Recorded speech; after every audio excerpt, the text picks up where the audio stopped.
Txibite Kontseilariak garraio publikoko joan etorrien sustapena nabarmendu du Oronozko garraio trukagailura egindako bizitan. Maeztu Kontseilariak adierazi du biztanleen aktiboen inkesta joera ona berretsi duela, Nafarroak enplegu murriztu duela eta enplegu erritmo onean sortu duela okupazioaren datu historikoekin. Aierdi Kontseilariak Basque Culinary Centerko 120 ikasleri harrera egin die goi mailako sukaldaritzan Nafarroko produktuak sustatzeko. Laneko arriskuen prebentzio indartzeko ekintza eta neurri berriak aurkeztu ditu Nafarroko gobernuak. Alfredo Sanzol dramagileak 2024ko Bianako Printzia Kulturaren saria. Laukakotx 5 metroko altuerako magnolia bat miluzeko mintegian dago takoneran landatzeko zain parke eta lorategi publikoen kongresuko ekitaldien barnean. Nafarroaren eguna jendetsua eta ekitaldiz beteta ospatu zen atzo Baigorrin.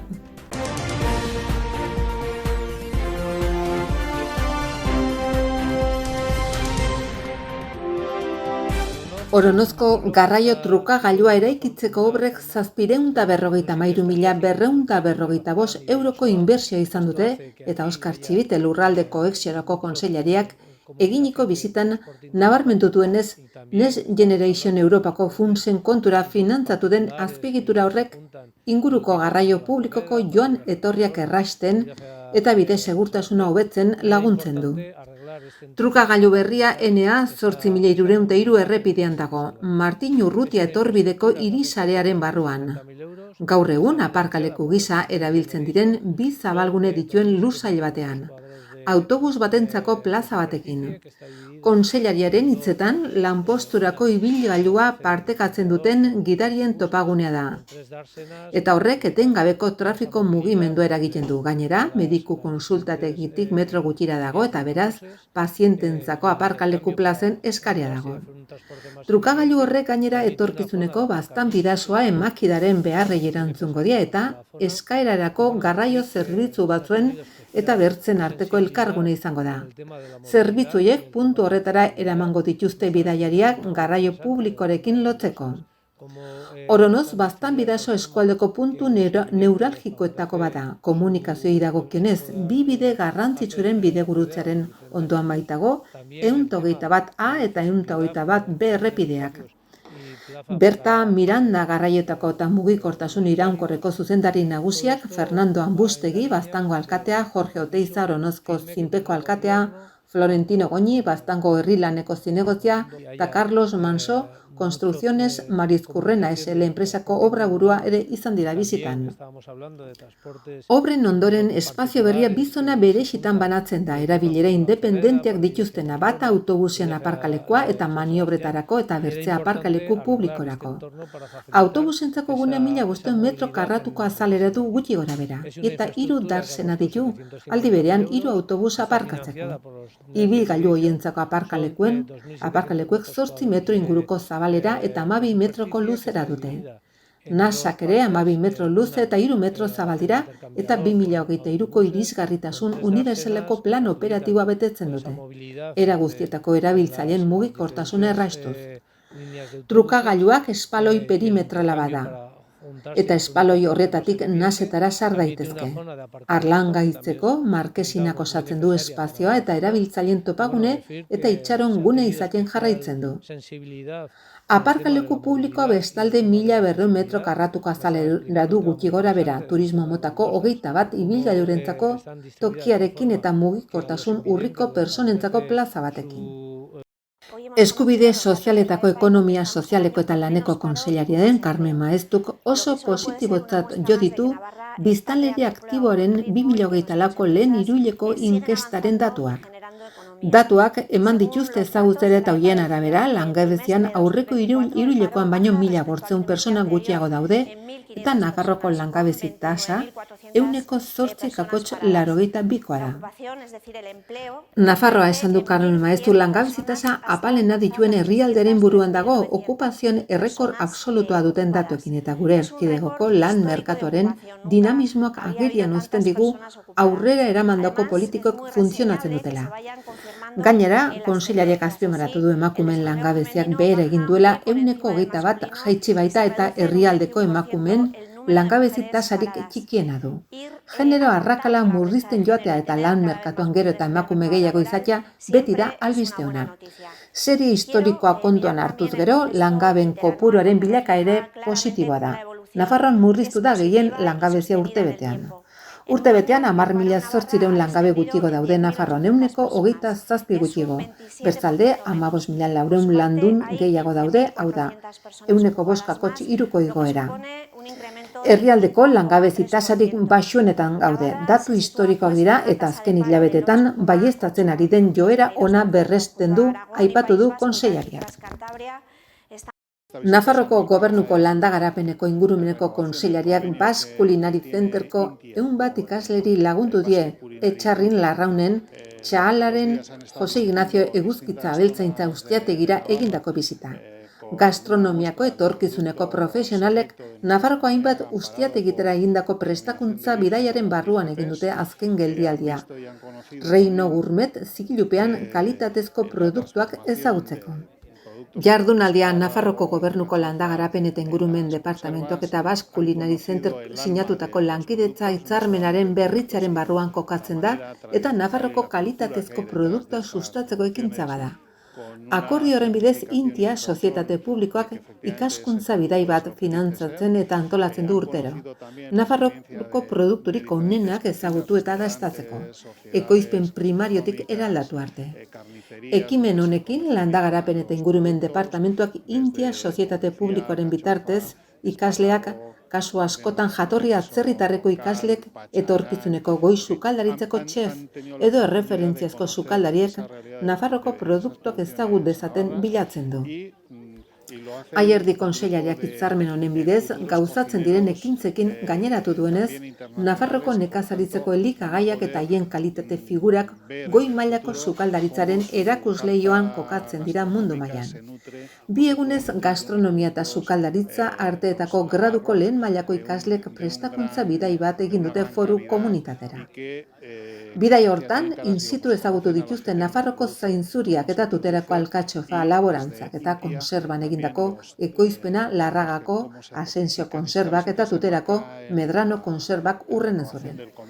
Era berean, bertatik bertara ikusi dituzte erronkari gaztaren berezitasuna Burgiko Larragazta eta Nafarroko patxaranaren berezitasunak.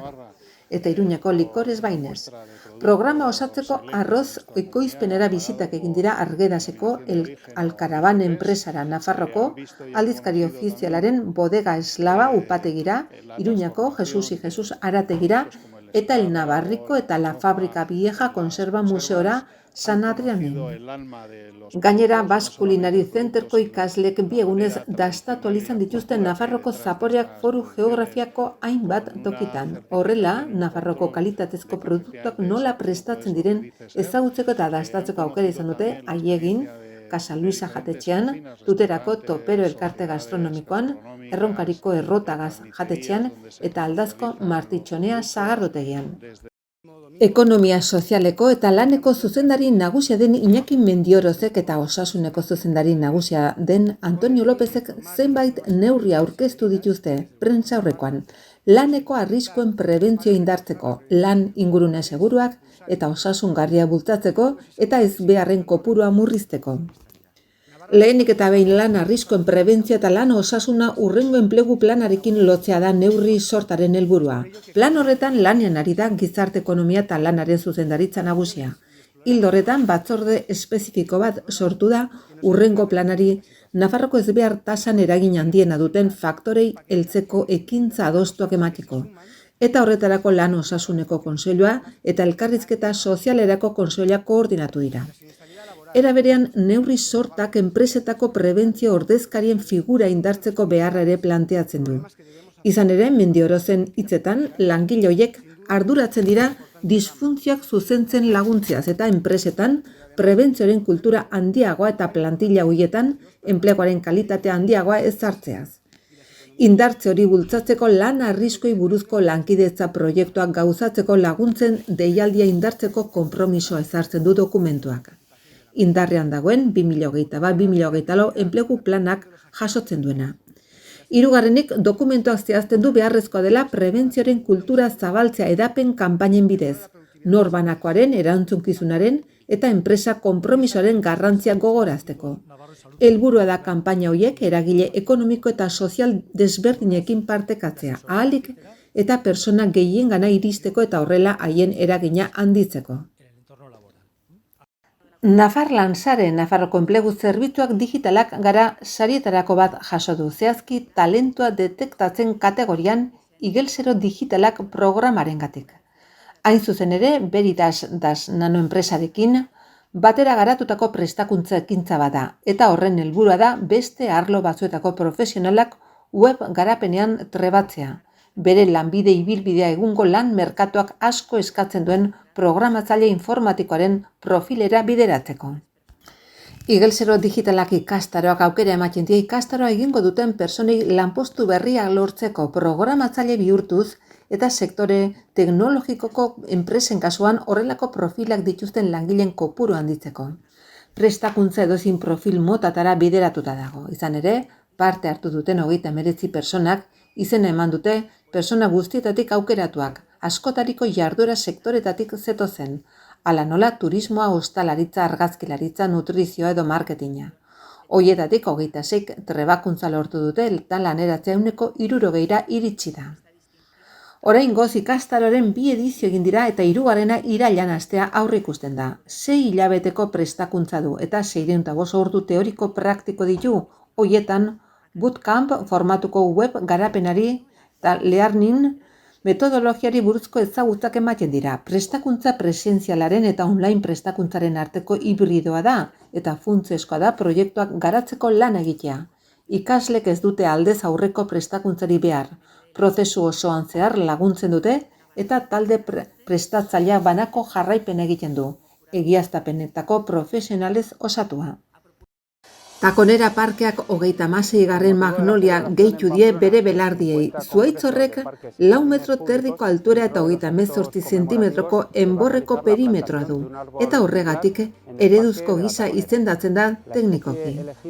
Portale berriaren eta Gaiarreren iturriaren artean landatuko da eta plaka oroigarri bat izanen du. Parjap 2024 parke eta lorategi publikoen 50. kongresua hirian egin izana gogoratuko duena. Foro hori bere sektoreko garrantzitsuena nazio mailan Iruñan eginen da maiatzaren 8tik 10 eta 400 parte hartzaile baino gehiago eta nazioarteko 30 bat hizlari bilduko ditu. Baluarte, Biltzar Jauregi eta auditorioan. Naturan oinarritutako soluzioei buruz hitz egiteko. Izan ere zuhaitzek irtenbideak ematen dituzte kutsadurari aurre egiteko mekanismo naturala dira CO2 biltegiak eta itzalguneak eskaintzen dituzte hirietan uharteak sortzen dituztenak beroa urruntzeko eta horrela klima aldaketaren ondorioak arintzen laguntzeko. Kasu honetan Magnolia grandiflora gallisoniez espezie eta barietateko ale bada Magnolia eta hosto iraunkorren banaketak eta kantitateak urteko urtaro guztietan itzal ona eskaintzen dute. Gaur egun 20 urte inguruko zuhaitz hori landatzeko prest dago Miluzeko udalmintegian 375 litroko landare lurrezko edukiontzi batean Italiatik dator eta Iruñeko udalak Alfaroko aztegi batean erosi du. Magnoliek teknikoki Iruñako baino lurzoru azidoago behar duten arren hirian 275 ale landatu dira eta espezie ona izan da klima egokitzapenari eta egokitzapen edafologiki dagokionez. Nafarroaren egunak milaka lagun bildu zituen igandean Baigorrin. Goizeko 9tik aintzinera hasi ziren lehen mugimenduak gaineko plazan, non urtero bezala merkatu txiki bat egiten du. Ikastolan bazkaldu ondoren goizeko 11ak pasata, gaineko plaza eta Elizaren plaza lotzen dituen kalea zeharkatu zen desfileak ematen zion hasiera. Ordu erdi geroago, Hortzada arrantza taldeko partaideak, Otsagiko dantza taldea, makilariak, basaldunak Nafarroa eta Baigorriko erraldoiak, txistulariak, gaiteroak, ustaritzeko txaranga eta ezpela, jendez lepo zegoen plazara iritsi ziren. Aurten 50 urte betetzen dituen Hortzadar dantza taldeko dantzerek izan ziren lehenengo emanaldian, sagardantza batekin ekitaldiari hasiera emanez eta ondoren beste dantza tradizional batzuk eginez. Hoien ondotik etorri ziren Tafallako 4 erraldoiak, makilariak, Otsagiko dantza taldea, Baigorriko Matxin eta Salvador erraldoiak eta Ezpelako dantzariak. Dantzez gain eguneko ekitaldi nagusi hontan bersoak eta irrintziak ere izan ziren. Azkenik, Larraina dantzateko plaza eta jauzi batzuk hartu aintzinetik Basaizeko kidek ekitaldia amaitzeko prestatutako komunikatoa irakurri zuten. Musikak eta giro onak bete zituzten Baigorriko bazter guztiak, mugaren bi aldetako jendeak elektrotxarangak, txarangak, orkestra eta dantza ikuskizunak gozatu zituen. Eguerdiko 3 ametsa Artailu Xabati Larregi, Ane Labaka eta Miren Amuriza berso saio musikatu eskaini zuten Eneko Sierra eta Beñat Antxutegi musikarien laguntzarekin. Eta geroago kontzertuak hasiko ziren, lehenengoa Kiki Bordatxorena izan zen, ondoren Kumbia Bero taldea gaueko 10:30 Belako talde ezagunari posta uzteko. Azkenik eta eguna borobil baten programazioari amaiera emateko DJ Uzkuluz Xiberutarra arduratu zen gauerditik aintzinera jaia alaitzen jarraitu zuen musika jartzez. Bertan ginela Gilen Zaldunbide Basaizeko kidearekin hitz egin genuen.